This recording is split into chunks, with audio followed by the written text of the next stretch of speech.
ನಾಡ ಹಬ್ಬ ಮೈಸೂರು ದಸರಾ ಮಹೋತ್ಸವದ ಪ್ರಮುಖ ಆಕರ್ಷಣೆ ಅದು ಜಂಬೂ ಸವಾರಿ.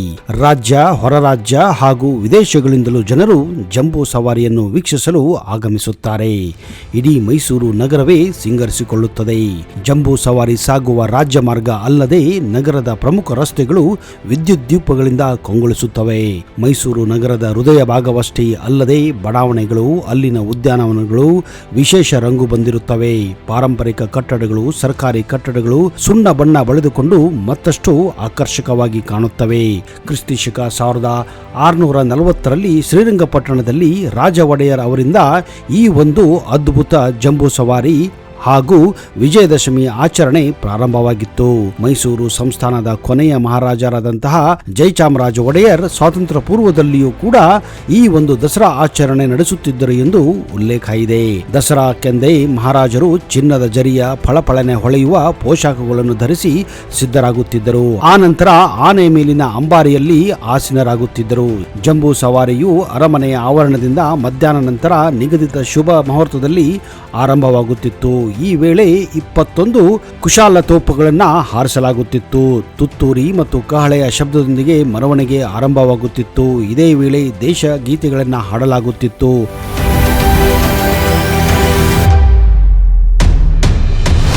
ಜಂಬೂ ಸವಾರಿ ಹೇಗಿತ್ತು ಎಂದರೆ ಮಹಾರಾಜರ ಸುತ್ತಲೂ ಅಂಗರಕ್ಷಕರು, ಅಶ್ವದಳ ಅಧಿಕಾರಿಗಳು ಕೂಡ ನೆರೆದಿರುತ್ತಿದ್ದರು.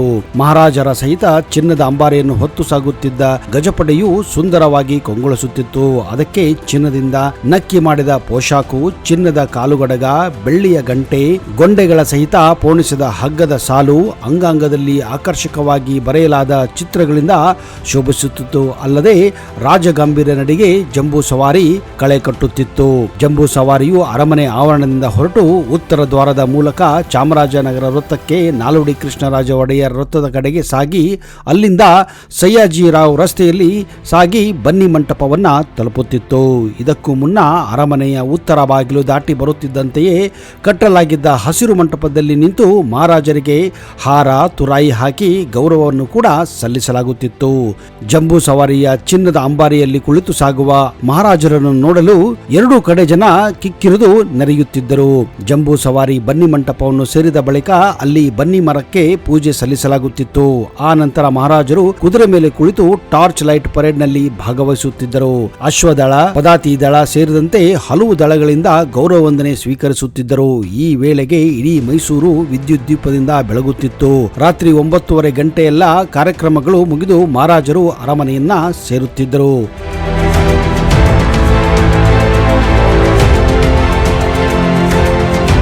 1900 ಆಸುಪಾಸು ದಸರಾ ಆರಂಭದ 10 ದಿನಗಳ ಕಾಲವು ಮೈಸೂರು ಸಂಭ್ರಮದ ಅಲೆಯಲ್ಲಿ ತೇಲುತ್ತಿತ್ತು.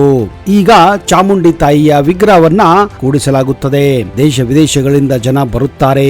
ನರ್ತಕರು, ಗಾಯಕರು, ಬಯಲಾಟದವರು, ದೊಂಬಿದಾಸರು, ತಗಲು ಬೊಂಬೆಯವರು, ಹಗಲು ವೇಷದವರು, ದೊಂಬರು, ಗೊರವಯ್ಯವರು, ಕಣಿ ಹೇಳುವವರು, ಜ್ಯೋತಿಷ್ಯರು, ಸಾಮುದ್ರಿಕ ಶಾಸ್ತ್ರದವರು, ಕೊಂಬು ಕಹಳೆ ವಾಲಗ ಊದುವವರು, ಕೊಲೆ ಬಸವ ಆಡಿಸುವವರು, ಹಾವಾಡಿಗರು, ದೊಂಬರಾಟದವರು ಹೀಗೆ ಎಲ್ಲರೂ ಮೈಸೂರಿಗೆ ಆಗಮಿಸುತ್ತಿದ್ದರು. ಒಟ್ಟಾರೆ ಮೈಸೂರಿಗೆ ದಸರಾ ಕಳೆ ಕಟ್ಟುತ್ತಿತ್ತು.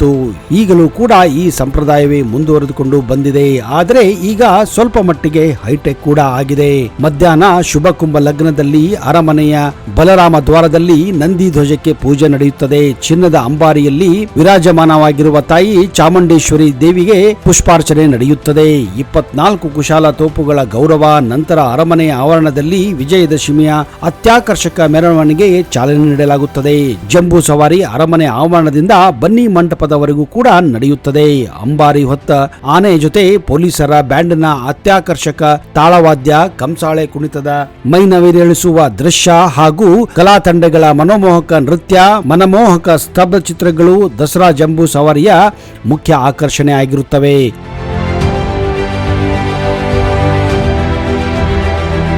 750 ಕೆಜಿ ಚಿನ್ನದ ಅಂಬಾರಿಯಲ್ಲಿ ವಿರಾಜಮಾನವಾಗಿರುವ ತಾಯಿ ಚಾಮುಂಡೇಶ್ವರಿ ದೇವಿ ಮೆರವಣಿಗೆಗೆ ಇದೆಲ್ಲ ತಯಾರಿ ಇರುತ್ತದೆ. ರಸ್ತೆಯ ಇಕ್ಕಲಗಳಲ್ಲೂ ಪ್ರವಾಹದೋಪಾದಿ ಜನಸಾಗರದ ನಡುವೆ ತಾಯಿ ಚಾಮುಂಡೇಶ್ವರಿ ಅಂಬಾರಿಯನ್ನು ಹೊತ್ತ ಆನೆ ಗಂಭೀರವಾಗಿ ಹೆಜ್ಜೆಗಳನ್ನ ಇಡುತ್ತಾ ಸಾಗುತ್ತಾ ನೋಡುತ್ತಿದ್ದರೆ ಮೈ ಜುಮ್ಮನಿಸುತ್ತದೆ. 24 ಕುಶಾಲ ತೋಪುಗಳ ಸದ್ದಿನ ಹಿನ್ನೆಲೆಯಲ್ಲಿ ಕೆಆರ್ ವೃತ್ತ, ಸಯ್ಯಾಜಿ ರಸ್ತೆ ಮೂಲಕ ಬನ್ನಿ ಮಂಟಪದತ್ತ ಚಿನ್ನದ ಅಂಬಾರಿ ಹೊತ್ತ ಆನೆ ಆ ಒಂದು ದೃಶ್ಯ ನೋಡುವುದೇ ಅದ್ಭುತವಾಗಿರುತ್ತದೆ. ನಡೆಯುತ್ತದೆ. ಆನೆಗಳು ಮೈಸೂರು ದಸರಾದ ಪ್ರಮುಖ ಆಕರ್ಷಣೆ, ಜೊತೆಗೆ ಜಂಬೂ ಸವಾರಿಯ ರೂವಾರಿಗಳು ಕೂಡ. ಆನೆಗಳಿಲ್ಲದ ದಸರಾವನ್ನು ಊಹಿಸಲು ಸಾಧ್ಯವೇ ಇಲ್ಲ.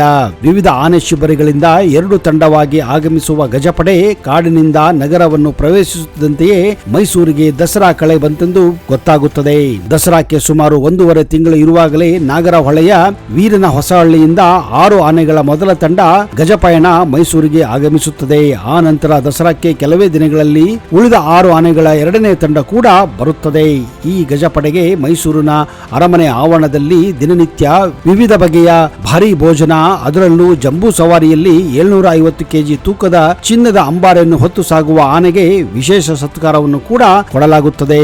ಉದ್ದು, ಗೋಧಿ, ಕುಸಲಕ್ಕಿ, ಈರುಳ್ಳಿ, ಹಸಿ ತರಕಾರಿಗಳ ದೊಡ್ಡ ಉಂಡೆ, ಜೊತೆಗೆ ಬೆಣ್ಣೆ, ಭತ್ತ, ತೆಂಗಿನಕಾಯಿ, ಹಿಂಡಿ, ಕಬ್ಬು, ಬೆಲ್ಲ, ಉಚ್ಚೆಳ್ಳು ಮೊದಲಾದವುಗಳನ್ನ ಆನೆಯ ಊಟಕ್ಕೆ ಕೊಡಲಾಗುತ್ತದೆ.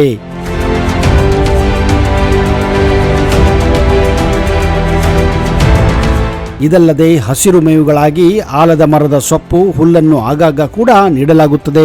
ದಿನಕ್ಕೆ 2 ಬಾರಿ ಅರಮನೆಯ ಆವರಣದ ತೊಟ್ಟಿನಲ್ಲಿ ಮಜ್ಜನದ ವೈಭೋಗ ನಡೆಯುತ್ತದೆ. ಜಂಬೂ ಸವಾರಿಯಲ್ಲಿ ಯಾವುದೇ ಅಡೆತಡೆ ಬಗ್ಗದೆ ಮುನ್ನಡೆಯಲು ಸಿದ್ಧವಾಗಿರಲು ಆನೆಗೆ ಸುಮಾರು 750 ಕೆಜಿ ತೂಕದ ಮರದ ಅಂಬಾರಿಯನ್ನ, ಉಳಿದ ಆನೆಗಳಿಗೆ ಮರಳಿನ ಮೂಟೆಯನ್ನ ಕಟ್ಟಿ ದಿನಕ್ಕೊಮ್ಮೆ ಅರಮನೆಯಿಂದ ಸಯ್ಯಾಜಿ ರಸ್ತೆಯಲ್ಲಿ ಬನ್ನಿ ಮಂಟಪದವರೆಗೆ ಕಡ್ಡಾಯ ಮಾರ್ಚ್ ಫಾಸ್ಟ್ ಕೂಡ ನಡೆಸಲಾಗುತ್ತದೆ. ಈ ಗಜಪಡೆಯ ಉಸ್ತುವಾರಿ ಮಾವುತರು, ಕಾವಾಡಿಗರು ಇರುವುದರೊಂದಿಗೆ ಪಶು ವೈದ್ಯಾಧಿಕಾರಿಗಳು ಕೂಡ ತಪಾಸಣೆಯನ್ನು ಪ್ರತಿನಿತ್ಯವೂ ನಡೆಸುತ್ತಾರೆ. ಈ ಗಜಪಡೆಯನ್ನು ಜತನದಿಂದ ನೋಡಿಕೊಳ್ಳಲು ಮಾವುತರ ಕುಟುಂಬಗಳಿಗೆ ಅರಮನೆಯ ಆವರಣದಲ್ಲಿಯೇ ಶೆಡ್ ಹಾಕಿ ವಾಸ್ತವ್ಯದ ವ್ಯವಸ್ಥೆಯನ್ನು ಕೂಡ ಮಾಡಲಾಗುತ್ತದೆ.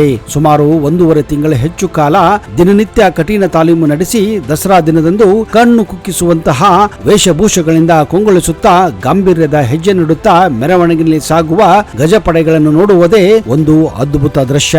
ಈ ಮೆರವಣಿಗೆಯಲ್ಲಿ 70ಕ್ಕೂ ಹೆಚ್ಚು ಕಲಾ ತಂಡಗಳು, ಸ್ತಬ್ಧ ಚಿತ್ರಗಳು, ಅರಮನೆಯ ಆನೆ, ಕುದುರೆ, ಸರೋಟ್, ಅಶ್ವಾರೋಹಿದಳ ಭಾಗವಹಿಸುತ್ತವೆ. ರಾಜ್ಯದ ಮೂಲೆ ಮೂಲೆಗಳಿಂದ ಜಾನಪದ ಕಲಾ ತಂಡಗಳು ಈ ಮೆರವಣಿಗೆಯಲ್ಲಿ ಭಾಗವಹಿಸಿ ತಮ್ಮ ಪ್ರದರ್ಶನವನ್ನ ನೀಡುತ್ತವೆ.